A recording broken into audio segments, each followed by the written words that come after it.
अस्सलाम वालेकुम, कैसे हैं आप सब। मेरा नाम है ससान और एनर्जी एक कौम की लाइफलाइन होती है जो कि उसके इकोनॉमिक इंजन, एग्रीकल्चर, इंडस्ट्रीज बल्कि किसी भी कारोबार को चलाने के लिए बहुत ज़रूरी होती है। और पाकिस्तान पिछली कई दिहाइयों से एनर्जी क्राइसिस का सामना कर रहा है, जिसकी वजह से पाकिस्तान के बड़े बड़े शहरों में 10 से 12 घंटे की लोड शेडिंग और रूरल एरियाज में तो इससे भी कहीं ज़्यादा है, जिस वजह से पाकिस्तान की इंडस्ट्रीज खास करके एग्रीकल्चर फुली ऑपरेट नहीं कर पा रही, जो कि मुल्क की इकोनॉमी पर नेगेटिव इम्पैक्ट कर रही है और साथ ही आवाम को परेशान भी।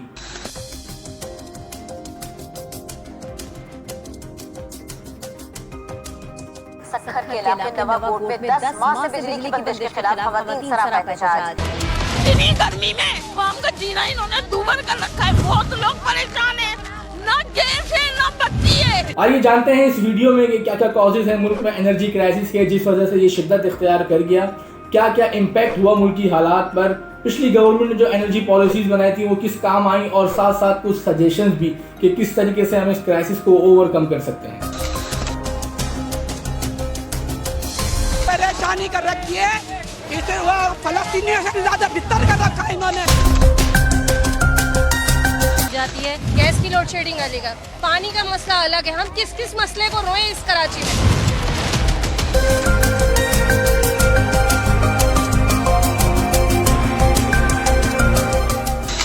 पाकिस्तान में इलेक्ट्रिसिटी की डिमांड ज़्यादा है, जो कि तेल के जरिए पैदा की जाने वाली इलेक्ट्रिसिटी से पूरा नहीं किया जा सकता, और हमारा नेटिव प्रोडक्शन हमारी ज़रूरत का सिर्फ 20% ही पूरा करता है। बाकी तेल हमें गल्फ स्टेट और दूसरी ममालिक से इंपोर्ट करना पड़ता है, जो कि मुल्क के इंपोर्ट बिल में काफ़ी अहम हिस्सा डालती है। क्योंकि पिछले 3 दिहाइयों से मुल्क में कोई ऑयल फील्ड दरियाफ्त नहीं हुई, तो इससे ये बात तो वाज़ह है कि हमें इलेक्ट्रिसिटी की डिमांड को पूरा करने के लिए कोई दूसरा ऑल्टरनेट मेथड की तरफ देखने की ज़रूरत है, जो कि सबसे ज़्यादा सस्ती और कॉस्ट इफेक्टिव भी हो। बिजली की पैदावार के लिए जो दूसरा तरीका हम लोग इस्तेमाल करते हैं वो है थर्मल प्रोडक्शन, मतलब कोयले के जरिए बिजली पैदा करना। पाकिस्तान नेचुरल और मिनरल रिसोर्सेज से मालामाल है, मगर अफसोस की बात यह है कि इसको सही तरीके से एक्सप्लोर नहीं किया गया। हम सोने की कान पर बैठे हैं, मगर अफसोस हम कुछ कर नहीं सकते। मिसाल के तौर पर बलूचिस्तान, जो कि हर किस्म के नेचुरल रिसोर्सेज और मिनरल रिसोर्सेज से मालामाल है, और एक रिपोर्ट के मुताबिक तो पाकिस्तान में 186 बिलियन टन कोयले के ज़खायर हैं। अगर हम अपने प्रोविंसेस के दरमियान फ्यूडल प्रॉब्लम्स को सॉल्व कर लें और साथ ही नेशनल और इंटरनेशनल ऑर्गेनाइजेशन को बलूचिस्तान को एक्सप्लॉइट करने दें, तो हो सकता है कि कोयले के साथ साथ हम अपने फ्यूल के प्रॉब्लम को भी सॉल्व कर लें। 1986 के अखबार की हेडलाइंस को देखी, जिसमें बताया जाता है कि इस साल हम अपने लोड शेडिंग के इशू को सॉल्व कर लेंगे, मगर साल 2024 तक की 77 साल तारीख में पाकिस्तान अभी तक अपने इसी इशू को सॉल्व नहीं कर सका। और साथ ही ब्लूमबर्ग की रिपोर्ट के मुताबिक पाकिस्तान में घर के किराए कम हैं और बिजली के बिल ज़्यादा। पाकिस्तान में इन तमाम एनर्जी क्राइसिस की कॉजेज़ के बारे में अगर बात करें तो सबसे पहले शुरुआत होती है लेक ऑफ डैम्स। पाकिस्तान में 1980 की दिहाई में मंगला और तरबेला डैम के बाद कोई बड़ा डैम नहीं बना। हालांकि गुजरते वक्त के साथ बिजली की ज़रूरत भी बढ़ रही थी और कई हुकूमतें आई और गई, मगर किसी ने भी डैम नहीं बनाया, जो कि सबसे चीपेस्ट सोर्स ऑफ एनर्जी है। पाकिस्तान को कालाबाग और बादशाह डैम बनाने की ज़रूरत है, मगर पॉलिटिसाइजेशन और डेडिकेटेड पॉलिटिशियंस की कमी की वजह से पाकिस्तान आज भी एनर्जी क्राइसिस का सामना कर रहा है। दूसरी वजह है इनएबिलिटी टू एक्सप्लोर कोल। पाकिस्तान में कोयले की मिकदार बड़ी तादाद में मौजूद है और एज पर रिपोर्ट पाकिस्तान में 186 बिलियन टन कोयले के ज़खायर मौजूद हैं, बट बिजली की पैदावार के लिए कोयले को एक्सप्लोर करने में कोई सीरियस काम नहीं किया गया। शायद गवर्नमेंट किसी प्राइवेट सेक्टर की तलाश में है जो गवर्नमेंट का काम कर सके। तीसरी वजह है lake of renewable energy sources, because Pakistan renewable energy sources से बिजली पैदा नहीं कर रहा, जैसे कि सोलर, विंड, टाइडल और बायोमास। हालांकि पाकिस्तान में पिछले कुछ सालों से जिस लेवल की गर्मी पड़ रही है, सोलर एनर्जी पाकिस्तान के लिए बहुत बेनिफिशियल पड़ेगी, बट गवर्नमेंट की तरफ से ह्यूज टैक्सेस लागू हो जाते हैं जब आप ये टेक्नोलॉजी खरीदते हैं। सोलर एनर्जी के जरिए पाकिस्तान 1 लाख मेगावाट तक बिजली पैदा कर सकता है और विंड के जरिए तकरीबन 50,000 मेगावाट तक। इसके अलावा थर्मल इलेक्ट्रिसिटी की पैदावार में शॉर्टफॉल की सबसे बड़ी वजह है सर्कुलर डेब्ट, जो हर दफा हर गवर्नमेंट को पिछली गवर्नमेंट से मिलता आया है। 2007 में हुकूमत ने पावर कंपनीज को सब्सिडीज नहीं दी जो कि कंज्यूमर को प्रोवाइड की जा रही थी, जिस वजह से उन पावर कंपनीज ने उन गैस और ऑयल कंपनीज को पेमेंट नहीं की जिससे वो ऑयल और गैस लेते थे, जिससे फर्नेस ऑयल की इंपोर्ट के लिए इनकी लिक्विडिटी कम हो गई और जो इलेक्ट्रिसिटी पैदा करने के लिए ज़रूरी थी। सर्कुलर डेप्थ का ये मसला 2008 के समर सीजन में ज्यादा संगीन हो गया जब पेट्रोलियम प्राइस $100 फी बैरल से बढ़कर $147 फी बैरल हो गए, जो कि लोड शेडिंग में इजाफे की बड़ी वजह बन गया। लेकिन अब तक इस पर प्रायोरिटी बेसिस पर कोई तवज्जो नहीं दी गई। 2015 में सर्कुलर डेप्थ 600 बिलियन पर पहुंच गया था और इस साल 2024 के जुलाई में ये सर्कुलर डेप्थ 5,730 बिलियन पर पहुंच चुका है। एनर्जी शॉर्टेज की एक और वजह है एनर्जी प्रोड्यूसिंग इक्विपमेंट का पुराना हो जाना, जिस वजह से ये डिजाइन रिक्वायरमेंट के मुताबिक इलेक्ट्रिसिटी प्रोड्यूस नहीं कर पा रहे। इन तमाम इक्विपमेंट्स को हाई स्टैंडर्ड ऑफ मेंटेनेंस और खास देखभाल के साथ साथ अपडेट करने की भी जरूरत है। ये तो है वो कॉजेज जिसकी वजह से पाकिस्तान को एनर्जी क्राइसिस का सामना करना पड़ रहा है, मगर इन कॉजेज की वजह से क्या क्या इफेक्ट हुआ है मुल्क की हालात पर, अगर उसके बारे में बात की जाए तो सबसे पहले है इकोनॉमिक लॉस। तमाम रिसोर्सेज को चलाने के लिए एनर्जी सबसे अहम किरदार अदा करती है, बट एनर्जी क्राइसिस ने इकोनॉमी के तमाम सेक्टर्स को डायरेक्टली इफेक्ट किया है, जो एग्रीकल्चर के साथ साथ तमाम इंडस्ट्रीज के लिए रुकावट है। रिसेंट ईयर में लोअर जीडीपी और कमोडिटीज इन्फ्लेशन की सबसे अहम वजह है एनर्जी सप्लाई में शॉर्टेज। और साथ ही पाकिस्तान इस वक्त हाई कॉस्ट ऑफ प्रोडक्शन का सामना कर रहा है, जिसके कई फैक्टर्स हैं, जैसे एनर्जी क्राइसिस, इलेक्ट्रिसिटी टैरिफ में इजाफा, इंटरेस्ट रेट में इजाफा, devaluation of Pakistani rupee, political instability और सब्सिडी का खत्म किया जाना। पाकिस्तान में एग्रीकल्चर प्रोडक्टिविटी भी डिक्रीज हो चुकी है ड्यू टू एनर्जी क्राइसिस, क्योंकि tubewell, agriculture machinery, production of fertiliser और पेस्टिसाइड्स के लिए एनर्जी क्राइसिस का सामना है। अगर हमें हायर एग्रीकल्चर प्रोडक्टिविटी करनी है तो हमें हायर एनर्जी सप्लाई भी चाहिए।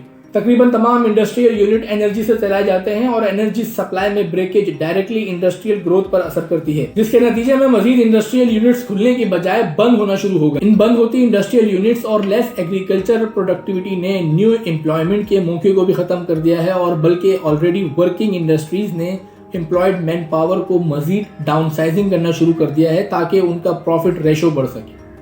जिसकी सबसे बड़ी मिसाल है पाकिस्तान की टेक्सटाइल इंडस्ट्री, जो कि इस दिहाई की सबसे मुश्किल तरीन दौर से गुजर रही है। ग्लोबल रिसेशन जिसने ग्लोबल टेक्सटाइल इंडस्ट्री को बुरी तरह मुतासिर किया, सिर्फ वही इसका कंसर्न नहीं बल्कि कुछ सीरियस इंटरनल इश्यूज समेत एनर्जी क्राइसिस है जिसने पाकिस्तान की टेक्सटाइल इंडस्ट्री को बुरी तरह मुतासिर किया। पाकिस्तान की टेक्सटाइल एक्सपोर्ट में पिछले 5 सालों के दौरान कमी हुई है।